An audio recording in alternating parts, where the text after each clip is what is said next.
lonesome road set my soul on fire. Thinking back before I left, the passions I desire. Can you help me anymore? I know you hate when I turn it off. We'll just pick it up later. Well, put it on the next time. We always hate to We'll let it stop run that 5 song. seconds longer. It's such a next great time. song. Welcome to the Roads and Road podcast here. So happy to be with you. Here we are in season 2. Wow. Episode number 7. Whoa. We sure hope you all enjoyed that retrospective jump back in time on our last podcast. It was so well put together. And well, I hope everybody out there in the podcast world enjoyed it as much as we did, because it was really, it was a nice remembrance of the times and getting through some tough times out there. And we did it, and here we are. Here we are. So thanks again for tuning in. Glad to be with you today. Good to have you here, Jorma. Look at you. Good to see you, my brother. Look at you. Look at you. So anyhow, I want to thank everybody for tuning in, and also for the great questions that have been coming in. We've been getting so many questions, it's almost dominating the show. Yeah. And some really excellent ones, I must say, some really great ones. So thank you for keeping that up and coming in. And as always, if you'd like to send in a question that I could ask Jorma, just send it to me, john@furpeaceranch.com, and we'll get to it in a future program. We're going to try to catch up, Jorma, on some questions today, because what do we got? Even the last time we were there were ones left over and stuff, so we're kind of getting caught up here today, and we'll take it from there. But anyhow, let me start here with Jorma, that someone is talking about blessed be his pointed little head, which would obviously be a good one for us to do a full album thing on when we get past some of these questions, because what a great record. We've talked about that, what a great live record is. But the writer is asking about, how did you come up with the title of the record? If you could talk about the cover art, the insert print, and thoughts on the LP in general. Now refresh my memory. All right, cover art. No, record. Oh, bless its pointed little head. Pointed. Pointed, yes. Okay. So I wasn't involved in a lot of that stuff. But in my opinion, it's a great live album. The Airplane was we were at our peak as a performing band at that time, luckily captured for the record. And the funny thing is about that cover, well, let me ask you, when you look at that cover, what do you think? Well, first of all, tell the folks if they haven't seen the cover. The cover is a banquet table at the old Jefferson Airplane Mansion, 2400 Fulton Street. Okay. And there are all these bottles of wine and stuff. And Jack is there. I think he's at the first seat to the right when you look at the picture. Yep. And he's got his head down and his hands around the bottle as if he is passed out. So, and it's very funny. We laugh at it, but as Jack points out, were he here, what is wrong with that picture? That you weren't sitting next to him. No. That you didn't have a bottle in your hand. None of the bottles are open. See, that's really nice. You have to really take a look at that That's record right, cover to notice that. See, that is the great stuff you get in this podcast. The stuff you've never heard about before. That's like a Jeopardy question, you know? That would be, hey, Jefferson Airplane Jeopardy. This is a great idea. We'll work on that next episode. Later. Okay, later. Okay, back to the record. So it was always funny to see Jack on the cover, and I bet he's been asked that question about that a lot through his lifetime. Oh, I bet he has. About that album cover. How about how it came up with the title of the album, Jorma? It's just one of those things that, you could talk about one of your friends that had irritated you in some minor way. You go, oh, well, bless his pointed little head. Mm-hmm. Did that come from a book or anything? I have no idea. Somebody said it, and Grace loved it. And is it a code word for something? It is not. Okay, all right. It's like, yeah, man, it's like Jefferson Airplane was a code word for a road clip. Not. That's not true? No. And not my world. We talked about this in the May episode about the record as far as the live record. We were talking, Sure. and I said I'd put it in one of my top 10 live records of all time. You know, and you were I'm talking, inclined to agree. You were talking yeah. about what a great record, and we also talked about someone asking if there were extra tracks because you did record a bunch of nights, and Right. and we talked about maybe that's something at some point they'll make a extended release of and put Right. everything in there. But what a great record. So before we move on, we've talked about the cover and stuff, and how about your feeling? You feel the band was at its peak when that was As a recorded? performing band, yeah, As a we were hot. performing Yeah. All right. This next question came in from a longtime Jefferson Airplane fan that saw you in Dallas, and What year? 1969, I believe, Wow. is what they said. And they said the show ended with Paul saying, "We're going to leave you with some religion." And it followed Jorma playing Good Shepherd. Their question was, is that something that you close shows with, Good Shepherd, at any kind of Not regularity? Not normally speaking, no. And we're going back a lifetime, so it's hard to bet the farm and all this stuff. But that normally that would have not have been a show closer. It would have been some So it was other still- side of this life. so it was a some real special wild night. Jefferson Airplane jams. That's pretty cool, actually. Yeah. And funny as that you'd say that, because a follow-up question is, did the Jefferson Airplane have any one song in particular that you like to open the shows with? Oh boy, sure as we had Paul to talk to about that. Generally speaking, and this is just my personal memory, other side of this life. Yeah, it But seems Paul, like but Paul always did the set list, and he was he was great doing set lists, and they always worked. But I think if you were to do a statistical, spreadsheet of what opened, I would say that other might side be of it. this life. Yeah, and it seems like on a lot of the live stuff you do here. Yeah. A good way to start the Yeah, show, it was too. great. Yeah. It was a long jam. They had the I vocalists. love that beginning part. Yeah, Into the it vocalists and got a stuff. chance to get their harmony sound down, all that stuff. The thing is also, we take for granted the way modern technology has made it possible to really easy capture multiple vocal harmonies and stuff like that. This was Flintstones back in those days, and the singers had to really work together to make it work. First song was always good because they could test all the Correct, different vocal correct, ranges yeah. and see how everything was. So like a sound check as you get going. Yeah. A little further. Yes. Again, along the same line, sometimes these questions have been great and they kind of team together, so I put them here together. What were your set lengths like as the Jefferson Airplane, and also was it typical to take a intermission, or was it usually playing straight through? That's a good question. As far as the intermission, I honestly do not remember whether we did or we didn't, but I'm inclined to think in that era we probably would have not taken an intermission. Mm-hmm. Unless the promoter had built it into the show for some reason or other.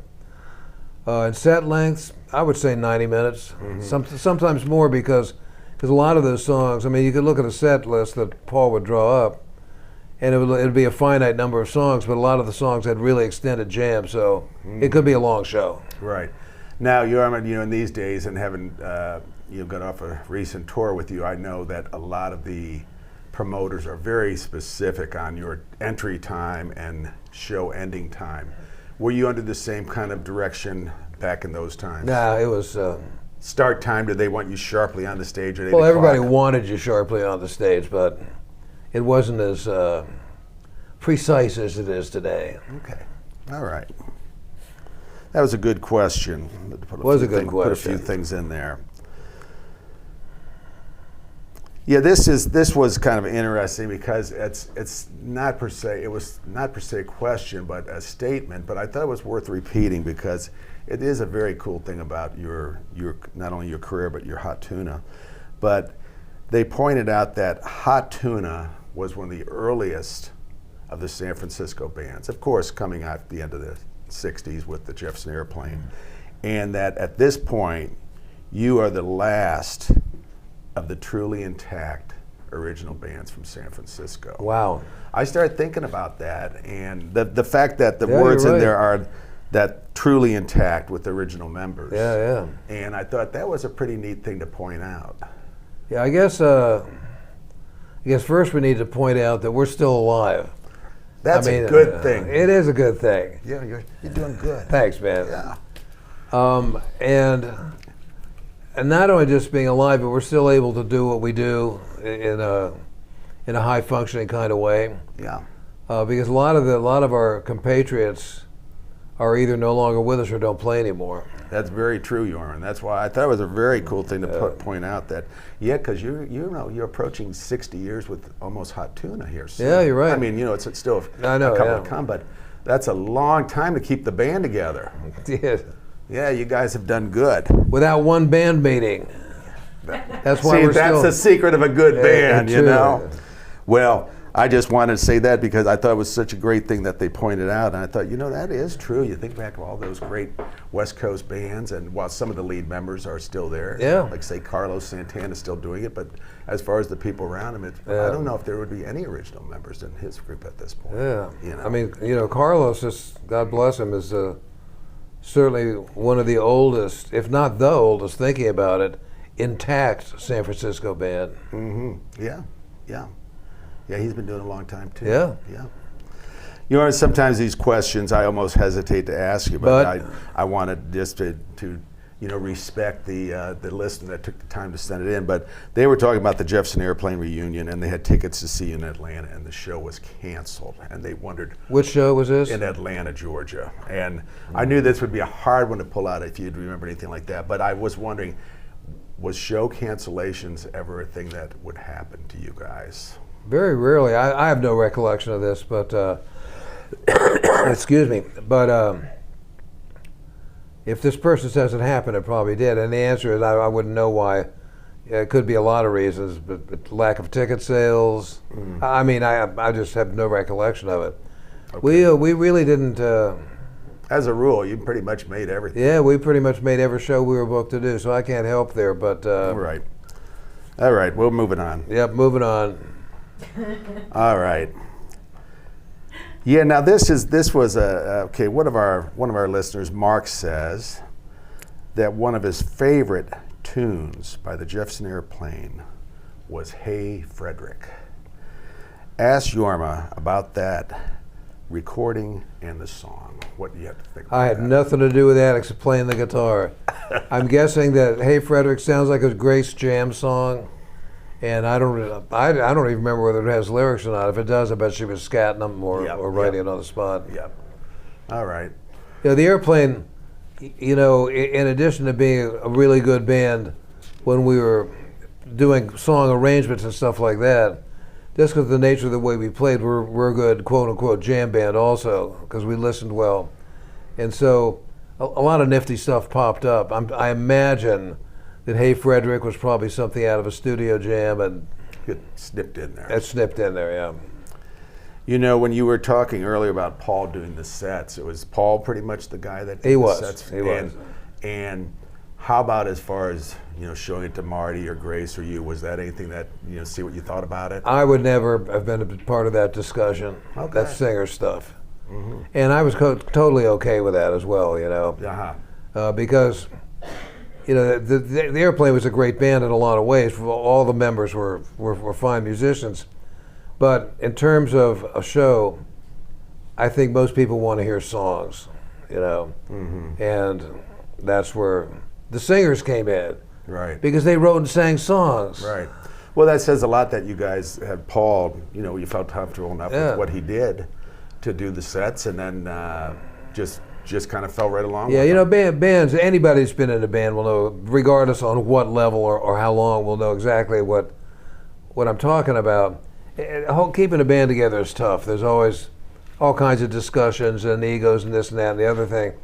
And the Airplane had all of this too. But, in terms of doing sets and playing songs, if I wasn't a prolific songwriter, but if I had a song, I always got to do it, Marty, Paul, and Grace obviously were the main writers and singers for most of the songs, but everybody got a shot. Mm-hmm. Were there any times that something might be thrown in? Okay, thank you.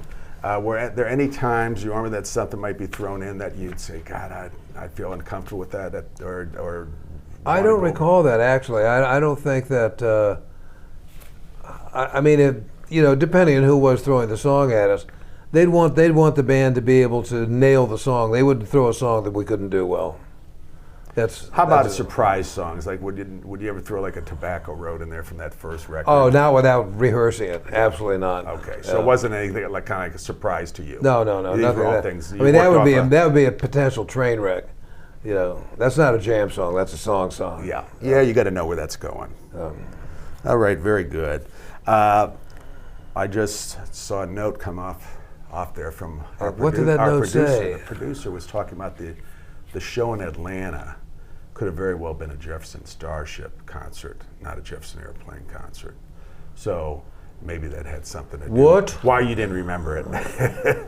Otherwise, I'm sure you would have remembered. I don't remember it. All right. Well, this here is a good time to talk about this. You're going to the Danube, and I wonder if there's any seats I wonder if there's any even cabin space on that boat left for people, because I know last time we talked about it, there's very little. And from what I've heard, there's just about a dozen spaces left. So anybody out there? But Jorma, the question came in. It's most likely because we talked about it back in that. How many Viennese pastries could we eat? The May broadcast.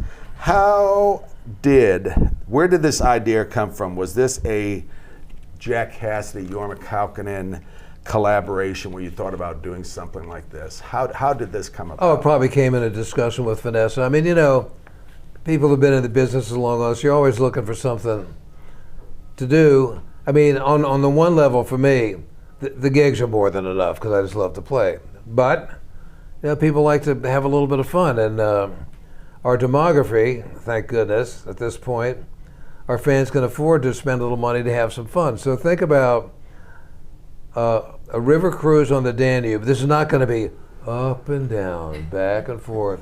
I imagine there'll be some sort of like a major seismic activity were that to happen. So nice and smooth. So we'll be on this boat cruising up and down the Danube, eating pastries, schnitzels. Going to be hard to play the blues, Jorma. Maybe I'll learn how to yodel when I'm there. All right. Well, it's gonna be fun. It's gonna be a blast. And I know you're not a giant fan of those giant boats. This is kind of really cool because it's a real nice size. Right. And having known people who have taken those kind of trips, they say it's like a completely. It looks like a lot. I mean, it's something I've never done. So it's almost the kind of thing that we go, Vanessa, we've got a little vacation time. Why don't we take a trip on the Danube? That's how it came together. That's a wonderful idea, Jorma, but we could do it and get paid at the same time. Hey, that sounds even better. And a lot of people could have a good time being on that it's gonna be a good time, and the size of the crowd hanging out sounds just wonderful. Castles. Well, I know you won't probably be able to give me an answer to this, but since the man asked this, where is the super secret pre-float rehearsal taking place? And he promises if we let the word out, he won't let anybody know. Whose question is this? Can't tell. Can't talk about that. Sorry. Super secret. Super secret means super secret. Jorma's like, what rehearsal? We don't have to rehearse. Jack will probably stop by and visit me, and we'll get together, tell some jokes, play a couple songs. Well, letting you know once again, because the time does fly, that there are still spaces on that Danube trip, but they are running low. And if you're hottuna.com, go to hottuna.com, and the information is there on that tour page, and log in and check it out. And there's all kinds of information, show you how great the cruise is and itinerary and stuff. So check that out. Yeah, it's going to be a lot of fun. While you still can. It's going to be fun. Okay, Jorma. What prompted or inspired Hot Tuna to shift direction in the mid-'70s that commenced with America's Choice? In the era that has been called the Rampage years. And in particular, this was a good question, not only talking about the inspiration and the direction that prompted, but how it also related to your approach to playing, your tone in playing, the jamming, the amplification changes going into that direction? So there aren't any real answers to a lot of those questions. I think Jack and I just, I was so fond of Cream when they came out, and I just really loved. At the time, I thought that they'd done the best job of any modern artist of that time, reinterpreting acoustic blues in an extremely electric format. I don't think anybody's done it better. It was just exciting stuff, and to be able to play music like that. With the Airplane was like, depending on the year, it was a 5 or 6 piece band, and it functioned as one. But in power trios or things like that, it's a different animal altogether. You got to cover a lot of sonic space, and in order to do that, you need to move air, which the guys that spearheaded that, like Hendrix and Clapton, a lot of those guys of that era did it with the big amplifiers, and we went that way also. I mean, it was just a lot of fun to do. Physically, a lot of fun. Mm-hmm. Very physical. You could feel the compression of the sound waves in your chest when you're playing, and you're playing that loud stuff like that. It's a lot of fun. That feels good. It felt good at the time. I probably think I was having a heart attack today, but yeah. And Jorma, as far as the jamming, the improvisation stuff, that was just something you guys let. It's just what we did. Just let it go, right? That was part of it. Jack and I listened to each other really well. Everybody brings to the table what they bring to the table, and by that I mean, whatever your learning experience in music, not just stuff you played, but things you listen to, things that influence your creative life in the music that you play. And for me, excuse me, mm-hmm. Growing up in a family that listened to a lot of classical music, I heard a lot of those kind of harmonies and stuff, which doesn't mean I play like a classical player, but again, just stuff that I listened to. A lot of the stuff that I did is blues oriented, but a lot of it wasn't too. Okay. That make any sense? Yeah, it does, Jorma. Of course, it always makes sense. Now, another, again, this same topic, coming up with another question here, talking about seeing you, a long time Jefferson Airplane Hot Tuna fan, mid-70s shows, wild, very intense, very loud, very long. And this particular writer said that he thinks it was the loudest concert he'd ever been to. We're all those things, as far as the intensity, it's just part of how you guys were playing at that point. Listen, it also has to do with the fact that we were young back then. I wouldn't want to subject myself to that kind of physical onslaught today. It'd take a lot, right? Yeah. Yeah. But I mean, at the time, it was like, bring it on. And of course, turn it up. And of course, you were noted for long shows as well. Well, as my ex-wife Margaretta, may she rest in peace, used to say, "You play such long shows because you're afraid to come off stage and face me." Well. There might have been some truth in that. Really? We'll talk about that in a future episode. Yeah. Okay, Jorma. Now, this is a great question here for you. And once again, I think in our last episode we had a man from Paris that had written. This comes from Lars from Valdes, Norway. Is that the correct? How's it spelled? Valdes. Is that how you'd say that? Yeah, Valdes, I guess. Yeah. Norway. What's Lars have to say? He's inquiring about Qua and the song Hamard, Promenade. If that has anything to do with the town Hamar in Norway. Yeah. Any kind of thing on that. Yeah, Hammer, actually. Hammer. Yeah. Had you spent time up there, or just remember the name? I was, it was 1970, it was in the early 70s, and we were just starting to do that speed skating thing, and we went to Scandinavia because it seemed like the right place to go to do stuff like that, but at that time they didn't have a lot of artificial rinks. Now they're all artificial. And so when we went to Hamar, even though it was still in the dead of winter, it was like a spring thaw. There was no ice anywhere, mud, things starting to grow, stuff like that. So what we did instead of skating or doing anything like that, was take long walks. Hence, Promenade. Hammer Promenade. So through that town, huh? Correct, and then I was there when I wrote that song. Nice little town or big city? Or? It's a bigger town now than it was back then. Back then it was a little north of Oslo. I couldn't tell you the population, but it was basically at that time I doubt that it had more than 2 streets in town. I'm sure it's a lot bigger today. I'm sure it's a bedroom community for Oslo. Yep. Again, from Lars again. Lars. Quar. Lasse. Qua is the same as the word what in many parts of Norway. Was that a consideration? It was not. Sorry. Did you Sorry, know that? Lasse. Did you know that at all? I didn't. See, from now on, when you tell me say something I can't understand what you're saying, I'm gonna go qua.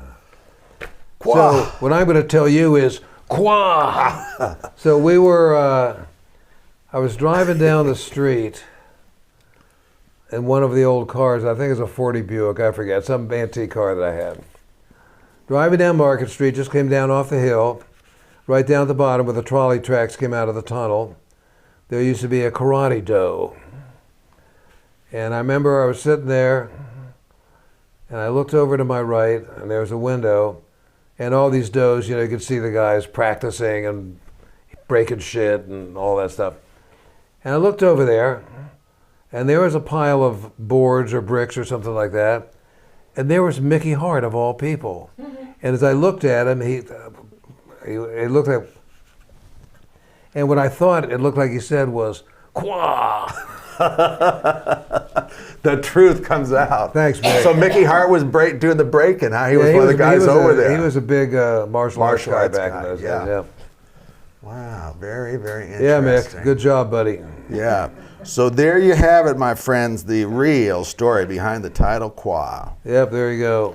Well, this next question was really a great question because it brought up a lot of things to think about, and I did some research on it as well. And for this one, Jorma, I need to play something on the radio here for Let's you. have a listen. So that you help to bring back the memory. Refresh me. It's just a short song. We might even let it just play through here. But let me tune it in here and see if you remember this one, Jorma. I won't even.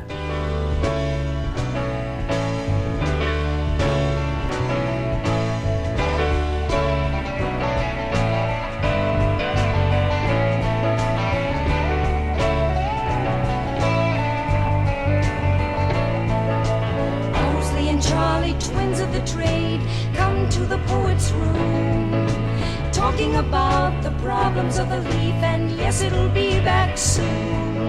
There used to be tons of gold and green coming out here from Mexico.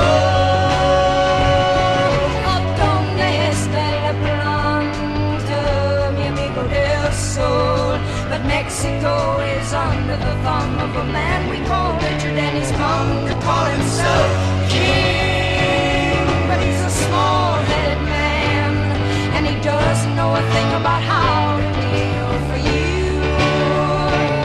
How to deal for you. There are millions of you now. I mean, it's not as if you were alone. There are brothers everywhere, just waiting for a toke on that gold. And God knows how far you go.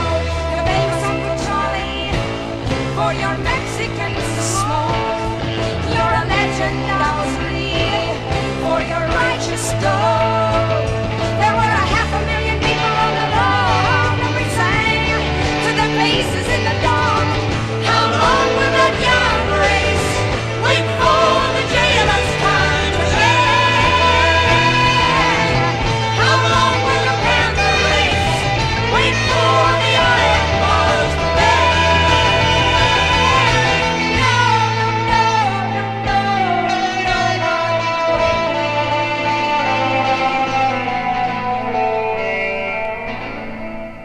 Oh, I love that out you had there. Well, Jorma, is that a good memory? Well, so Did that flash back? a Owsley little and bit? Charlie, twins of the trade. That's how it starts, as I recall. Yep. So Owsley, everybody knows who Owsley was, and Yeah, Charlie, he never had any last name that I knew of, but he was a dope smuggler, and he brought up a bunch of really high-end pot in these bags they used to transport dried ice in, which is why that airplane publishing company was called Ice Bag after that. Wow. Another Jeopardy question. Yeah. Yeah. Oh boy. And yeah, he was. We're gonna have to get Ken and like I Jennings. said, this was. I wasn't close to him. Paul was. I suspect there might have been some bad juju connected with some of the stuff, because these guys weren't like your brother Al smuggling something up from somewhere else. This was Heavy duty. the heavy duty shit. Yeah. So who knows? Who knows what happened to them all? But yeah. So there's a memory for you for that one. Yeah. This song, Mexico, that we just listened to, this song was only issued as a single. It was only issued as a single with the great song, Have You Seen the Saucers, on the B-side. Right. And yeah, I had to pull out my Early Flight album here to check this out, but it was good because I was wondering about the timing on that, and it says that Mexico was recorded in February 16th of 1970. Yeah. It's so cool that you have those kind of information. Yeah, you know, we that love stuff like February, that, of course. February of Absolutely, 1970. And what they had said is that at that time, the Jefferson Airplane wasn't doing much recording. So RCA wanted to put out something, so they put out a single. The Have You Seen the Saucers, which they, was a big new Paul song, drifting back to his sci-fi, love the music, and just a great, epical Jefferson Airplane song. And then putting Mexico on the back there. And the song was, Grace talking about a operation called Operation Interception. Intercept, which was something the U.S. government was doing at the time. And as you said, they made a point of saying there was some very high-grade Mexican marijuana coming up at that time. Yeah. And they also, at that time, the paraquat thing started. Right. And so, all those things combine. And you have Grace on piano and all the singing there. Now, I did bring in the Tamarkin book, which I've referenced before. What does Jeff have to say? Because it's really such a we've talked about before, such a great biography of the band. And he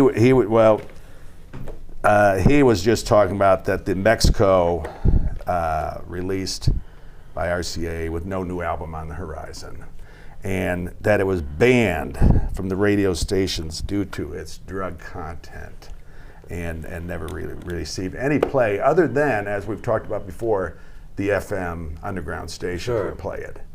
And I imagine, obviously, you were aware of that. To be honest with you, I have no recollection of it.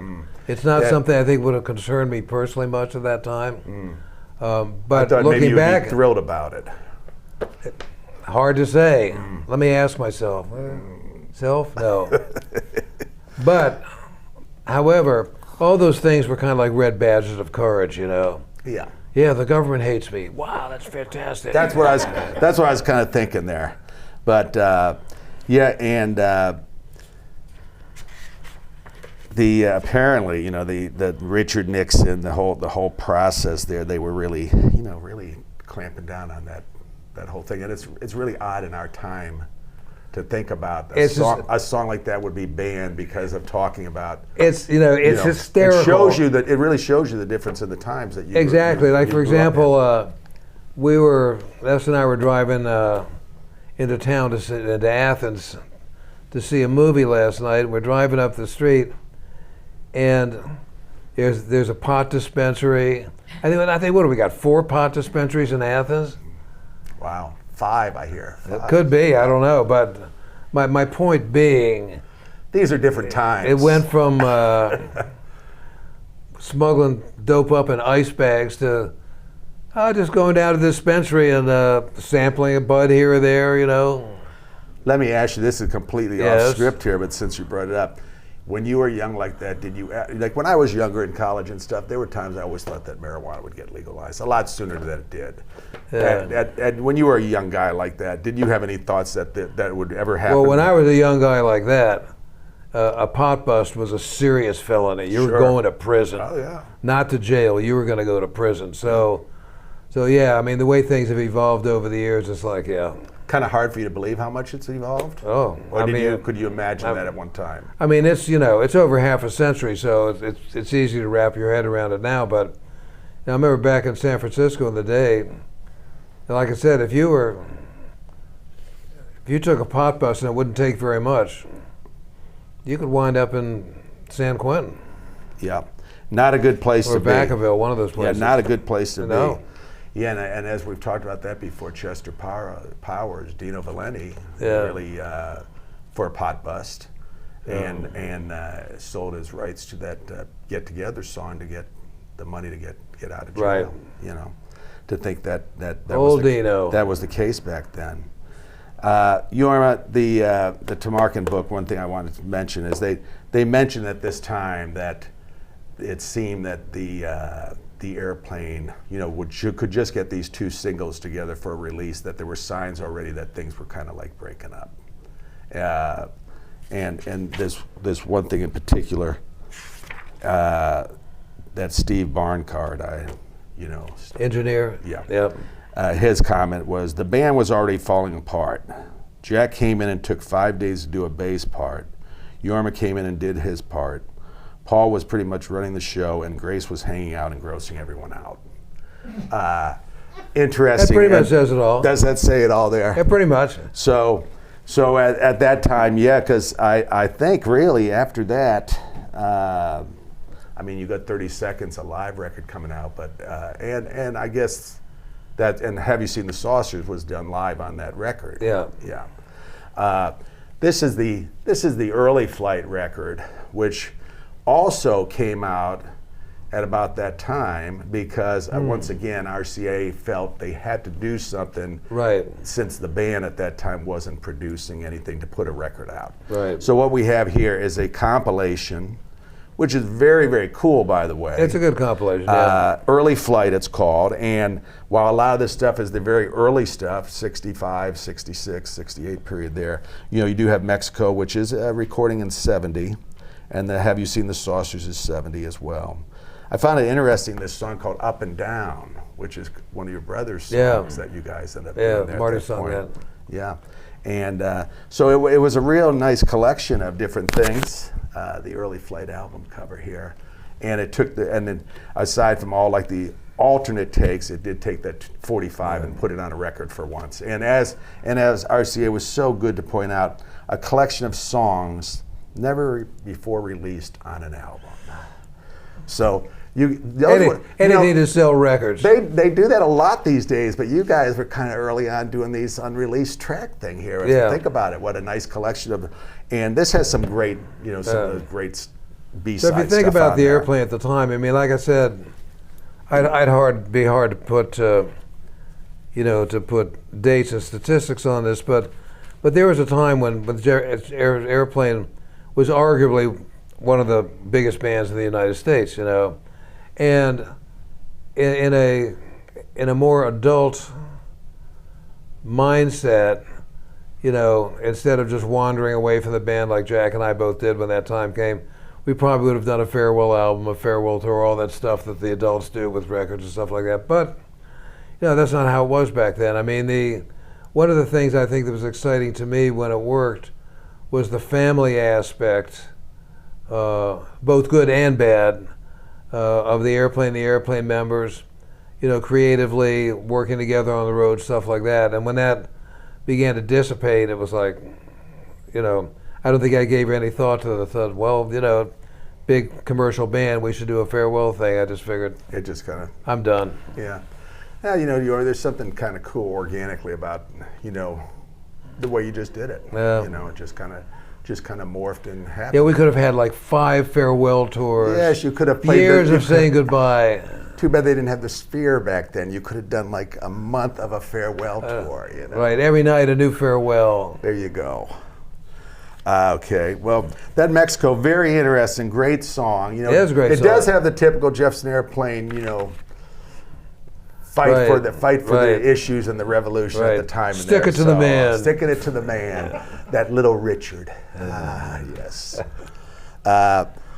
Question here coming in, Jorma, asking if you have some reflections on the 1996 Hot Tuna lineup, which they pointed out was a long-lasting lineup, featuring, of course, you and Jack, Michael Falzerano, Harvey Sorgan, and Pete Sears. Yeah, so, I mean, Michael and I have been friends for, wow,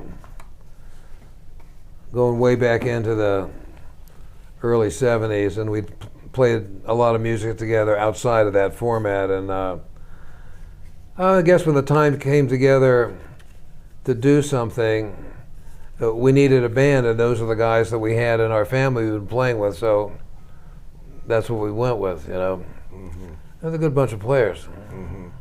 How about the difference, you and Jack, when you're just doing the duo thing, and then you have to think about a full band? Well, it's a whole different animal. I mean,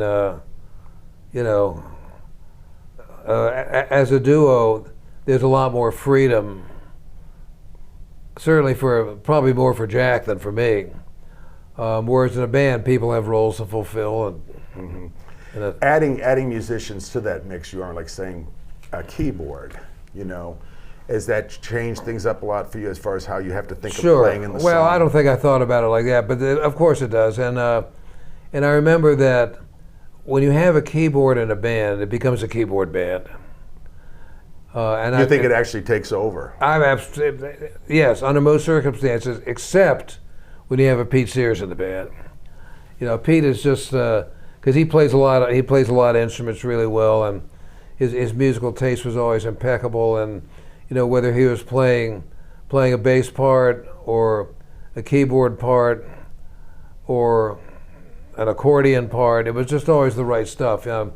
Pete brought so much to the table always, and his ability to make it work with whatever the format of the band was, not just with us, because he's played with a lot of people. Sure. Always brilliant. Now, you did have keys with Nick Buck at one point. We do. Well, that's going back earlier. That's considerably earlier. And was that just a little bit or studio that's back thing? in the 70s. No, we trying to think if Nick ever went on. I think he's on the Double Dose, isn't he? He's on Double Dose. Yeah, he was on the road with us briefly. Nick was one of these guys that he's from New Orleans. We met him. A really great player, brought a lot to the table in a lot of ways, and it was just fun playing with him. And I remember he had in that era when we were doing that, I think he had an early Oberheim synthesizer or some part. I mean, today, my daughter's got a keyboard that would mop the floor up of all these keyboards we're talking about back then. But back then it was all pretty wild stuff, and Nick liked to jam, and to have what he brought to the table was a lot of fun. I remember Ken Pisani. He's a poster artist. A poster artist back then. He's a writer. He's a writer in L.A. now. Yep. Hey Ken, how you doing, buddy? Anyway, Ken, I remember he did a poster for us, and I forget exactly. There's a little dialogue, thought balloons, speech balloons, and one of the characters was asking Nick to make a dragon sound, and Nick's little thought was, one head or two. That's a good keyboard player. What do you think as far as piano over organ? Do you have any preference? As far as the style, a lot of the rock bands focus more on an organ sound instead of the piano. I don't know. It's not either one good for you. I'm a guitar player, and we've experimented with a lot of stuff. Basically, left to my own devices, unless I was hired to work on somebody else's project, it would be a guitar band. Okay. All right. We're going to move to the Nebworth Festival in 1976. Nebworth. Hot Tuna played. Again, a question here. We did. A short 7-song set. And question is, was this festival a part of a European tour you were doing, or was it specifically to go over for Nebworth? So, was that at the same time as the Isle of Wight? I think it might have been. I don't know. We'd have to look it up. But anyway, Hot Tuna was... We were moderately big dogs in the States back in those days, and we took all of our equipment to Europe. Wow. You know, I was playing through like four double stacks. Jack had. I mean, we took. And that stuff all flown over Jorma? You know something? Probably. Yeah. Sure, it costs a lot of money. We took all our shit with us. I mean, if you look at there's a bunch of photographs online. You can see at the Nebworth Festival of Yes. Jack's brother Michael tuning stuff up, just dwarfed by this pile of this tower of equipment. Yeah, it looked like a lot of speakers, amplifiers, and stuff. Good stuff. The same questionnaire said Yes. that he saw Hot Tuna a couple weeks after this at a place called the Music Inn in Lenox, Massachusetts. And he says, does Jorma have any thoughts on this legendary outdoor venue? No. No. Okay. It's not ringing any bells. Sorry about that. That's a long time ago as well, Jorma. That was a long time Yeah. ago. Now, the Nebworth thing, back to the Nebworth with just 7 songs, was that like a structured thing because of how many people were on the festival? I'm sure or that they just said, here's the time you got. do that? Yeah, because left to our own devices, because we could still be playing. Yes, you'd go on and on and on. Yeah, when you talk about flying all that equipment over, I bet it did cost a pretty crazy. penny to bring that. You remember the chances back then, because you're talking 1976, which is literally 50 years ago, you probably would have a very hard time finding a backline like that in Europe. You know, like in these days where you're able to we travel. wouldn't have done it anyway. You wouldn't have done it. You want I mean, your own we were in a stuff. position of power. I mean, if we had to do something like that today, we would use backline because that's what everybody does.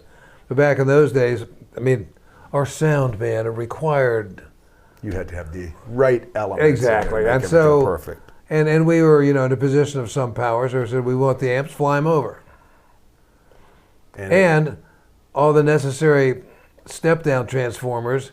Since the power was like 240 there, and everything that we had was like 110 or 120. did this take a big contingent for you to go to like Europe for something like that, as far as your helpers, your Well, we had Jack's older brother, we had Jack's younger brother, we had Jack's older brother Chick's friend, Paul Dowell. I think that was pretty. We had this other guy that worked for us for a while. I have no idea what happened. His name was Daggett, some guy from Texas. So we had, when we needed, we had a team of droids, you know. Mm-hmm. Take care of everything. Yeah. You need that. Yeah, you do. You know, we've talked about this Rampage years because it seems to keep coming up and stuff. Right. And here's another question that has come up, and asking, is there any possibility of the Hot Tuna Show broadcast from WNEW-FM at the Palladium, 1976, being released? And the point is, and this has been said again, for a lot of tuna fans, they feel, and they have labeled this as one of the legendary hot tuna shows. Do you have any recollections on that show? And I just remember that we were hot in that era, and like specifically, no. In that era, yes, we were happening. Palladium was a place you'd play pretty regularly, right? Right. Was that pretty much your New York City venue, or New York venue? Well, for a while, we did a bunch of things. The Palladium, that become the Academy of Music, or was it? I forget. Mm-hmm. But yeah, that was one of those One of the places. famous rock halls, stuff like that. All right. I tell you, we've been getting a lot of great questions, so good to hear. We're cutting through them all today. We're going to get on something here again next time. They saw a clip of Hot Tuna on the Midnight Special, Sure. 1974. Right. Does Jorma have any recollections about the experience? And what they saw was only 2 songs, being I See the Light and the Hama Promenade. Right. And was that just 2 songs they took out, or were you just I directed have to no do recollection of no that. recollection? The Midnight Special did it was like a show gig, Right. and I'm sure they did the whole show, but those are the ones that Selected. saw out the there. light of day. Yeah. How was that doing a show like that for TV at that time for you? Yeah, just play the gig. Yeah. Because that was kind of, I do remember the Midnight Special. They brought a lot of It was a great cool, show. cool stuff on. They that, did, you know, absolutely, and, yeah. People don't realize how hard it was back then to see some of that stuff, where it's so easy that today you turn on YouTube and Yeah. you go down. In fact, some of these questions have come because people have seen things on You know, YouTube. and that- talking about that, and this is definitely old guy stuff. You know, listen, YouTube is great, and you and I go down the rabbit hole all the time. We look at all this and that and the other thing. But in some ways, and again, opinions are like assholes. Everybody's got one. but in some way, it makes the living in the moment aspect of it just a little less important, you know. And are we glad these things live in YouTube? Absolutely, you know. But in terms of having it dominate your creative life, it's like, go see a live show, you know. Yeah, true. Then again, I gotta say, I'm Go. always knocked out by that YouTube thing. Oh, I am. because, Listen, as am I. You know, as am for I. someone that wasn't around to see maybe Miles Davis in 1959, I hear you, and I'm all with of you. a sudden there's a concert with him. It's just like a. No, that's awesome. I agree. And even with you know some of the Jefferson Airplane stuff we were talking about. Someone had asked about that Martha video, and I talked to you about it. Yeah. And you weren't the one in Griffith Park. Yeah. And to see that again, and see you guys so young and the music and stuff, it's like, wow, this. Yeah, and then there's that. So yeah, there's that aspect about it. I agree with you. You can't get lost down the rabbit hole, but boy, there's a lot of fun stuff. No, there's a lot of fun stuff. And I think it beats, you know, watching Friends, you know, year after year on the reruns or something, you know. I agree. Going down there. I totally instead agree. of just regular No, I think it's TV. great this stuff is out there for a lot of reasons. And, you know, one of the things that's funny is like sometimes when Jack and I resuscitate a song we haven't played in years, I do what the kids would do. I go to YouTube and find a version of us doing it that I like and pick the Yeah, stuff. and it's and really an amazing source of stuff. Totally, absolutely. Even you know, last month when you came by and we were talking about that Elizabeth Cotton, that Washington Blues. Oh my God. And I was uncertain of what you were talking about. You said, here, bring it up on YouTube, and there you got her, you know, from decades ago. Did we talk about this before? We touched base on a little bit about the song and stuff, Yeah. and the fact how much you Well, liked her. since you mentioned it again, how much you liked her and stuff. But that to see that's for me is the greatest thing is some of the old black and white stuff. Because I mean, even you know a guy like Benny Goodman, they got live shows Agreed. from him, and it's just incredible. we need to get our listeners to get out there again and check out Elizabeth Cotton, Washington Blues. And most of the time, we've said this before, you think about Elizabeth Cotton as a freight train or one of those sort of simplistic two-finger picking things. Washington Blues, fingerstyle players, serious business. hang on to your hats. Serious business. Hang on to your hats. Yeah. This is serious business. Yeah, and it's really something to watch how she's playing with that guitar. Upside down. Upside down. I mean, Right, not restrung so that her fingers play the bass notes. And it's crazy. It's just crazy. so that Elizabeth Cotton, Washington Blues. Check it out. yeah, check it out. That's a really cool thing. And of course, we love YouTube because it has the Fur Peace channel on there. And Really? yeah, man, we have we got our own channel now, Jorma. And not only all those great quarantine shows we did over the years that you can still access up there. In fact, it was neat when I looked at the podcast from this month here. The comments were really neat to see how many people felt like it brought them back to that whole thing we did during that quarantine Agreed. concert time. So Yeah, YouTube's awesome. It is nice to have that there, and like I say, if you did have some time you wanted to spend passing it, you surely could waste time a lot more than turning in there. I don't consider that wasted. No, I'm saying you could rather than turning onto YouTube. I don't consider that. You could waste time doing something real stupid instead of something like that. Yeah. You remember this next question was such a good question, and indeed we're getting toward the end of our show here. Boy, I can't believe how fast these shows go by. Oh my God. You know, I guess because we're having such a good time, and because we've been getting some good questions in here, and this was a really good question, and I think so because that's why I actually printed the whole thing, because rather than me trying to surmise the question, I thought I'd read it to you, and it's of some length here, and it's a good question that I would have thought to maybe ask you myself. Lay it on me. I have read and heard that many 60s rockers, particularly from California, don't particularly care for the term psychedelic rock or acid rock to describe late 60s rock and roll. I disagree. I think it is an excellent way to characterize the style of rock and roll in the same way you would use rockabilly or southern rock. I have heard you say, however, that psychedelic drugs were not necessary for the creation of this music, which I wholeheartedly agree. Your fellow rock and roll comrade, Bay Area rock veteran, Barry Melton, agrees as well, and made this comment in 2005 interview for Vintage Guitar magazine. I told you it was a good question. Yeah. Quote, I've talked to folks about this in the past, and I think the San Francisco sound is really a folk rock sound in all fairness. And if drugs had an influence on the sound, it was to push it over into the improvisational side of things, very much in the manner of jazz or blues. But it took these kinds of jazz and blues liberties and sensibilities to push folk music into the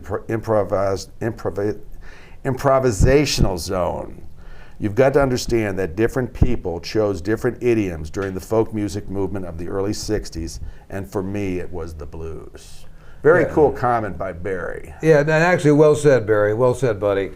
I think what we had there in that era is we had a bunch of musicians in the San Francisco Bay Area, of whom Barry was one, who were really artful players, and who were not confined by whatever their source was. I mean, I didn't come into being an electric guitar player from playing electric blues guitar. It was not something I was interested in. I had been playing fingerstyle blues, gospel, blah, blah, blah, on the acoustic guitar for a number of years. But when I was so fortunate as a young guitar playing artist to be in a band like Jefferson Airplane, which was not a blues band, and where we had so many people that wrote songs with really interesting chord changes and stuff like that, and they gave the members of the band the freedom to find something to play. It wasn't like, whoa, man, you just did this and that. I mean, we learned how to do that on the job. Excuse me. And to have an opportunity to do that with world-class creative artists like that, I mean, how lucky do you have to get, you know? Mm-hmm. And we just had a format where we had these great singers, you know, under normal circumstances. I mean, if you think about a band like the Mamas and the Papas, they're playing with world-class musicians too. But when did you ever hear them step out? Right. I'm not saying they didn't, but I'm just not aware of it. It's a completely different thing.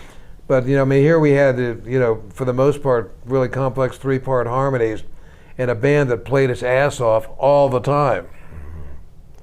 Now, the comment about the folk rock is kind of true in some ways, right? Because everybody was kind of coming from folk backgrounds and then electrified, and with the electrification. In our world, absolutely.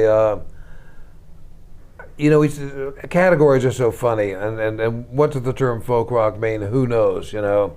But there's no question that a lot of the musicians that became successful, you know, rock musicians that came out of San Francisco came out of a folky background, you know.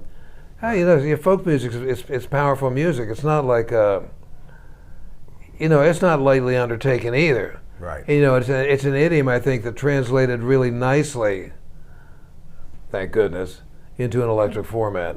Yeah, and that seems to be what Barry is saying also, that depending on who was listening at different ways, they could take the folk thing there. Yeah.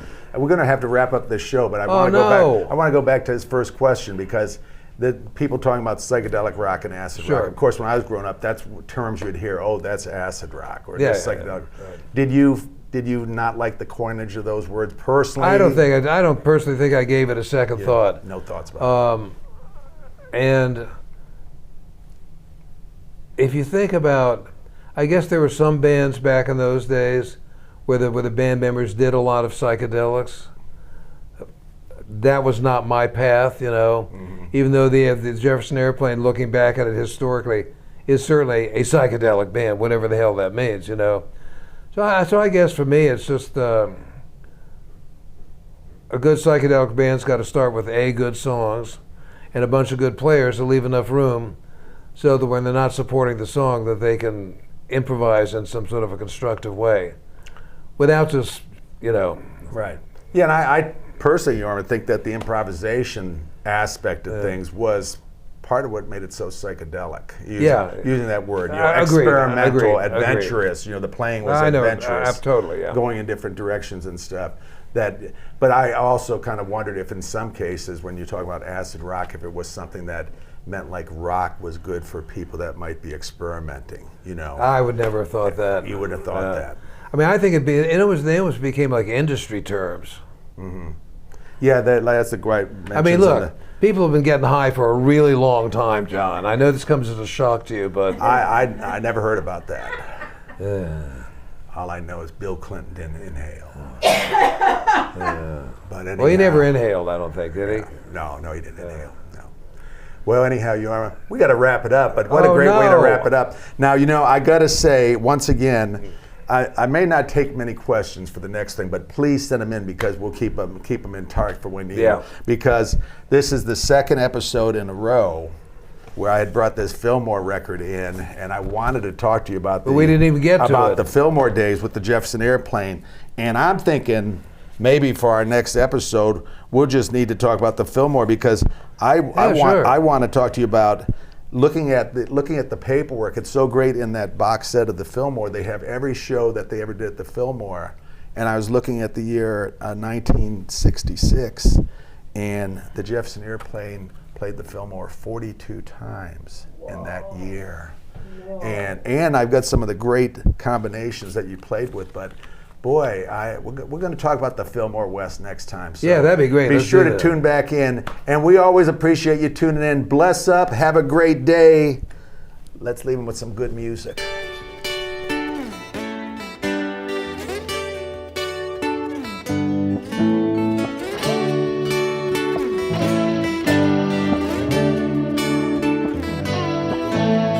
Walking down that lonesome road set my soul on fire. Thinking back before I left,